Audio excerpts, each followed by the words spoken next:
ক্ষমতা পেলে কি একটা মানুষ মনস্টার হয়ে যায়? কি মনে হয়? ফিলিপ জমবার্ডোর লুসিফার ইফেক্ট বই অনুযায়ী কেউ হঠাৎ করে মনস্টার হয়ে যায় না। এর শুরু হয় খুব ছোট ছোট ভুল বা খারাপ কাজের মাধ্যমে। আর এটাই পরে বড় ধরনের খারাপ কাজ করার রাস্তা করে দেয়। আমরা ভাবি যে মানুষের চরিত্র কখনোই বদলাবে না, কিন্তু সাইকোলজি বলে যে এটা সম্পূর্ণ নির্ভর করে তার আশেপাশের পরিবেশ ও পরিস্থিতির উপর। মিলগ্রাম এক্সপেরিমেন্টে একজন ল্যাব কোট পড়া বিজ্ঞানী সাধারণ মানুষদের নির্দেশ দেয় যে একজন অপরিচিত ব্যক্তিকে শক দেওয়ার জন্য।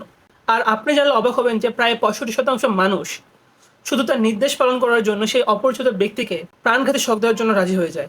আর একটা বিখ্যাত এক্সপেরিমেন্ট করা হয় যেটা স্ট্যানফোর্ড প্রিজন এক্সপেরিমেন্ট নামে পরিচিত, যেখানে সুস্থ মস্তিষ্কের কিছু কলেজ ছেলেদের লটারির মাধ্যমে চয়েস করে একটা নকল জেলে রাখা হয়, যেখানে কিছু ছাত্রকে কয়েদি আর কিছু ছাত্রকে কারারক্ষী দায়িত্ব হিসেবে রাখা হয়। কিন্তু মাত্র 6 দিনের মাথায় কারারক্ষী দায়িত্বে থাকা ছাত্ররা বন্দীদের সাথে নিষ্ঠুর আচরণ করতে শুরু করে। এই নকল ক্যারেক্টারগুলো তাদের বাস্তব জীবনেও এক ভয়াবহ প্রভাব ফেলেছিল।